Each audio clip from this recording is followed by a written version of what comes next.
I'm Samantha Eric here with Brian Dunseth for this week's RSL preview. They'll be heading to the City of Angels to take on the LA Galaxy. The Galaxy coming off a midweek matchup at Minnesota. Scoreless draw. Zlatan, it was very clear, looked very frustrated. What does that mean for RSL on Sunday, going back to their home, facing Zlatan and a Galaxy team that obviously felt they should have gotten more out of it? Yeah, I mean, listen, I watched that game and I was disappointed for their performance because I think they expected more. And you're right about Zlatan. You know, there's some of this, there's some of this, there's some of this, but that's Zlatan. And that's why, it's one of the reasons why I love him, because the level of accountability and expectation is so high, and the demand equals success. And I think we're seeing this, and there's a bunch of different layers we'll get into a little bit later.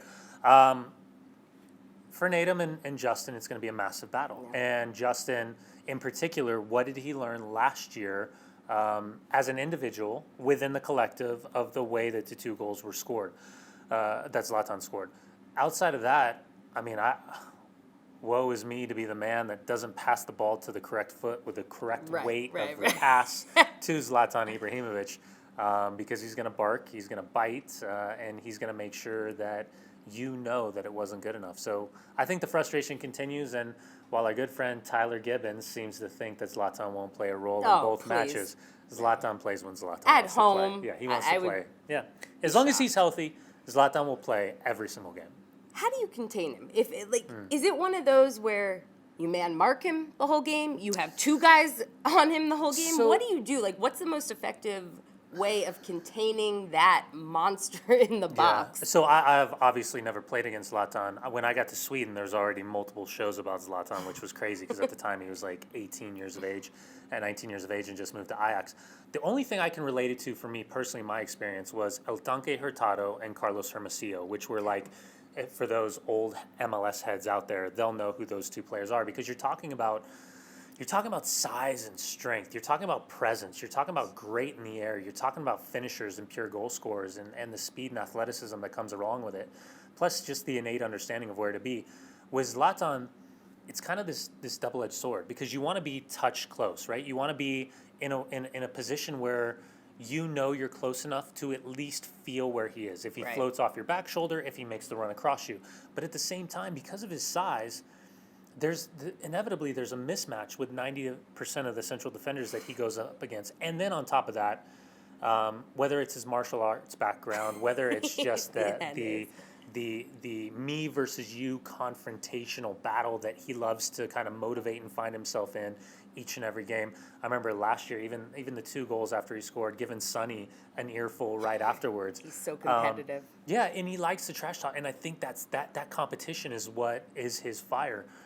So the best way to slow him down is to negate the service to him, or at least try to force the ball back where it came from. Try to minimize the service from wide spots. We saw a lot of variation in service in Minnesota from outside backs and wide players in terms of their service, early, late, to the end line, cutbacks, recycling. You've just got to find a way to minimize his impact. I feel like if you keep him quiet, he gets more and more frustrated, and it disrupts the rhythm. And you notice what he does is, and I love this about him because I love villains and I love bad guys and I love Zlatan, but he creates something out of nothing.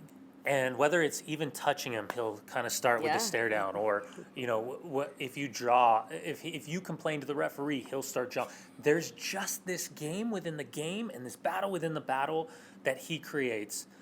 Plus, he played for my Manchester United, so I got a soft spot for him. Mentioning battles, battle in the midfield. This is what I've been waiting to ask you about. I mean, Jonathan Dos Santos, who I think is incredible, so good at what he does.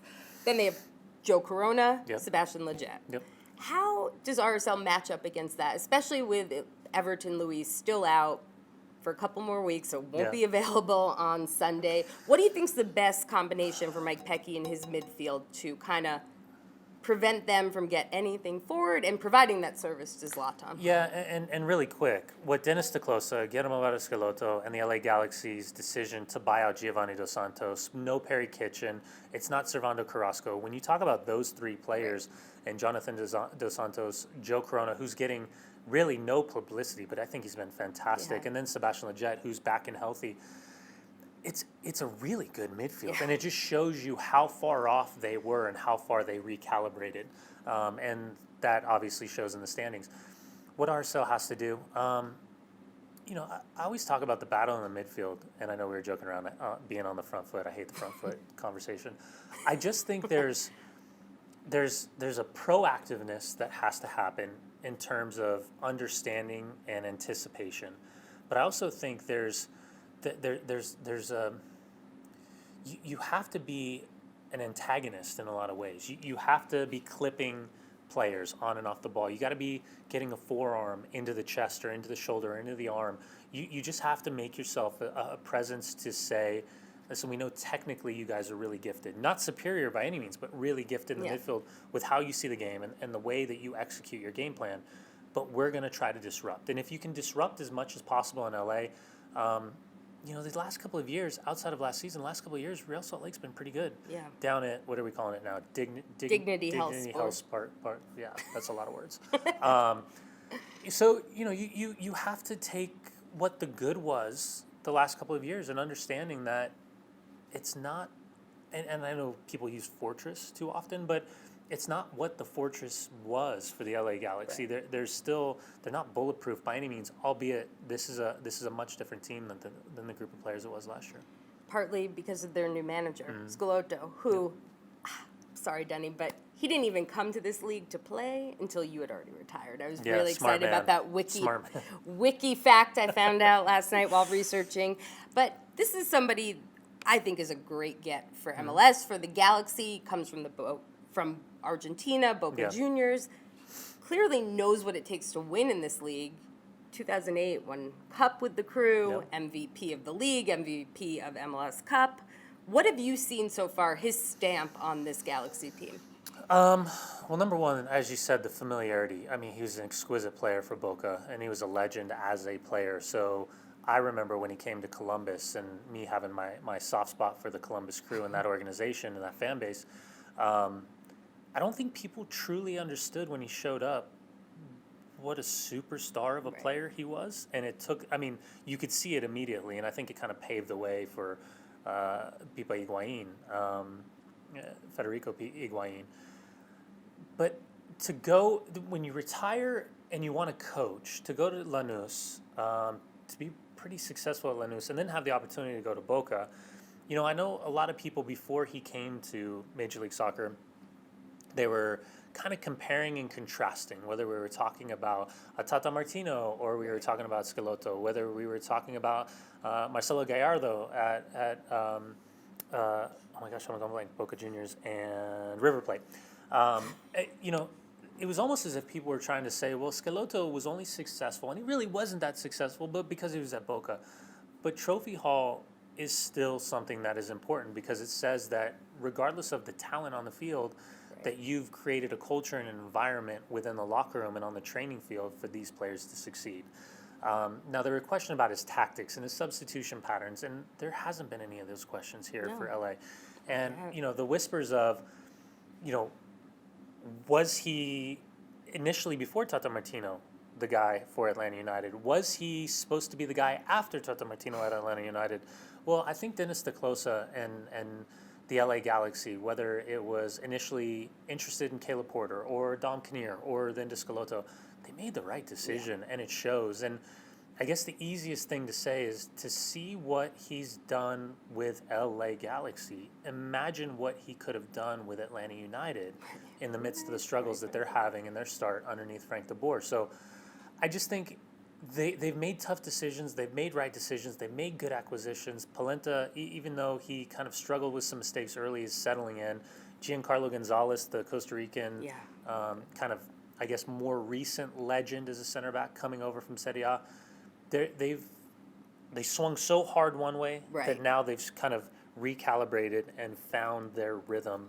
And I think it's really no surprise why the Galaxy are having the success they are for this start.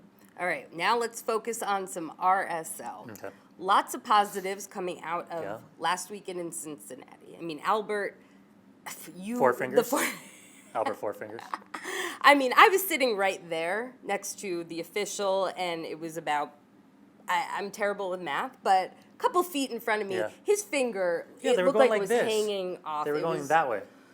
It wasn't supposed to look like a pair of antennas. It was it was hard to watch. Yeah. And then, I mean, typical Albert comes back with a brace Yep. in that game. Finger brace.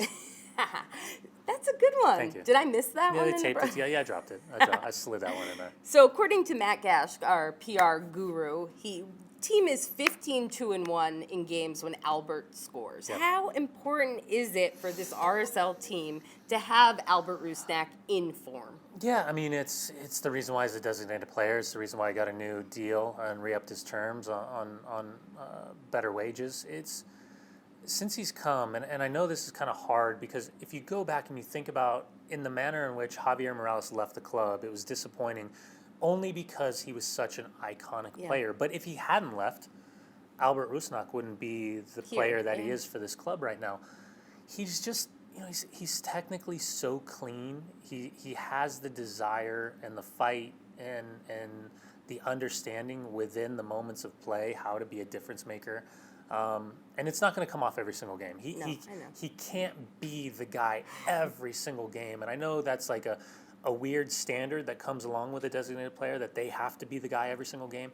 But I think he just understands within the concept of what the opponent is and what the game plan is for the entire team, how to make the most out of it. And I try not to.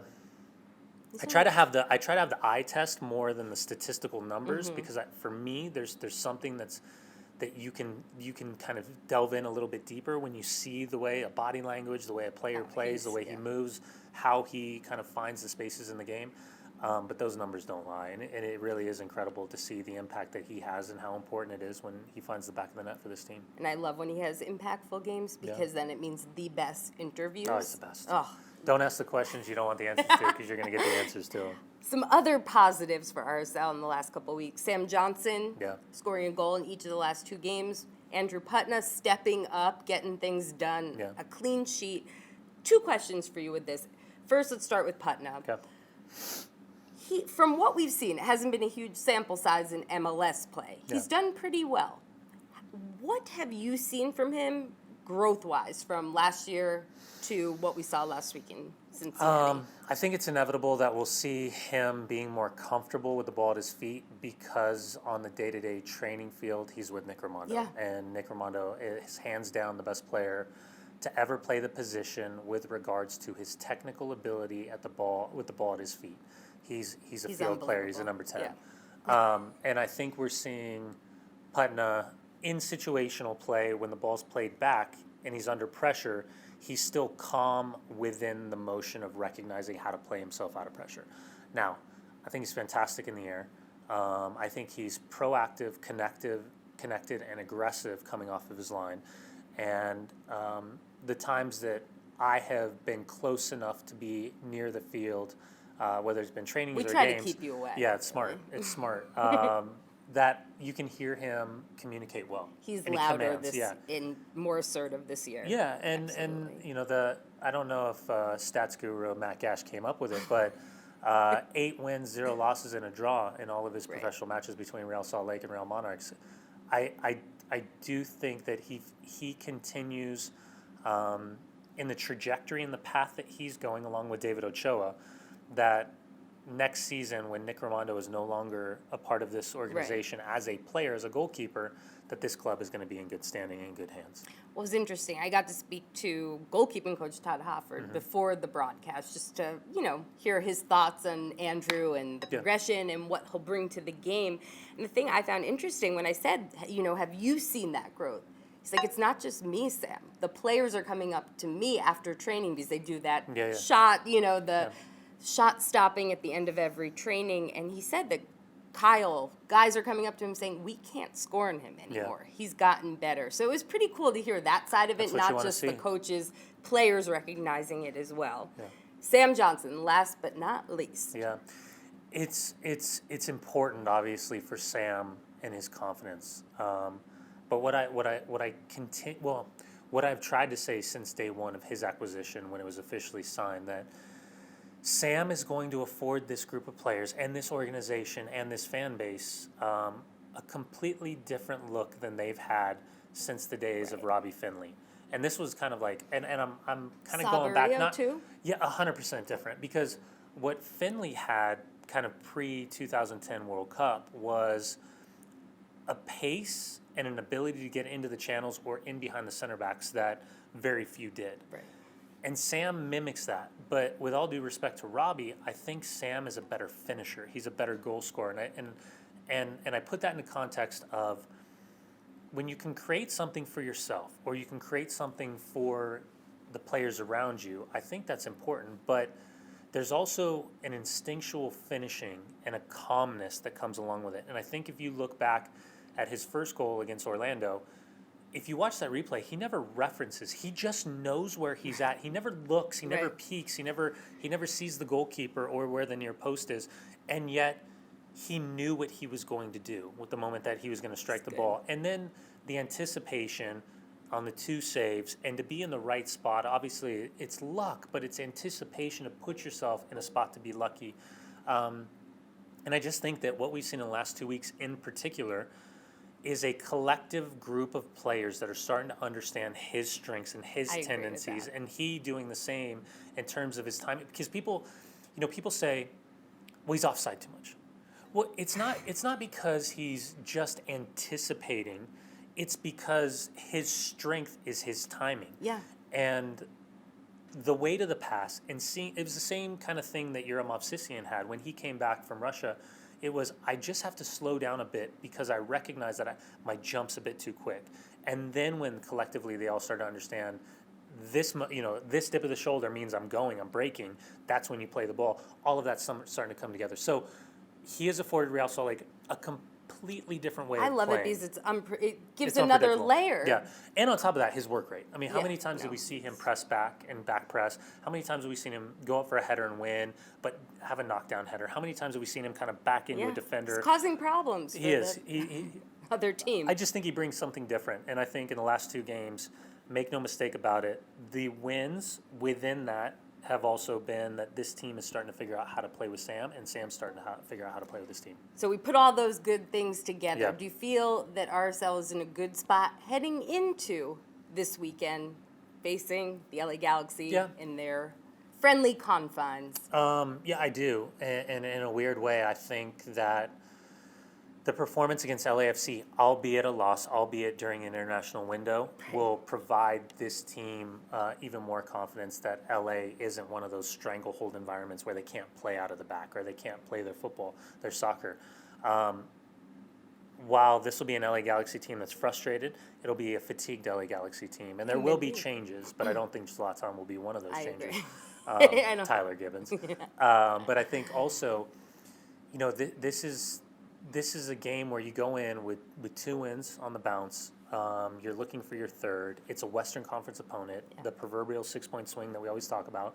And more importantly, I just think that this team understands that while they've minimized their mistakes and they haven't conceded 2 goals in the run of play, Nani's was a free kick, obviously, that they are minimizing the mistakes little by little. And we're not seeing the same repetitive mistakes. And whether it's Dunny, Toya, whether it's Natum, whether it's Justin, or whether it's Aaron Herrera, I just think that this back four is gelling in a way that's really, really important. And I think we're seeing less spots up for grabs, at least when we're talking about that back four right now, based on the form in the last 2 matches. All right, well, RSL will be looking to make it 3 wins in a row on Sunday when they take on the LA Galaxy. You can watch on KMYU or the KSL TV app. Pre-game show starts at 5:30 if you want to see this beautiful face along with DJ. I don't know if they're on speaking terms. Apparently, there's been a little. Yeah, you may be talking over him a little too much. That's what I keep hearing. Yeah, that's what Instagram's telling me. We'll find out. So pre-game 5:30, kickoff is at 6 p.m. Don't forget to tune in.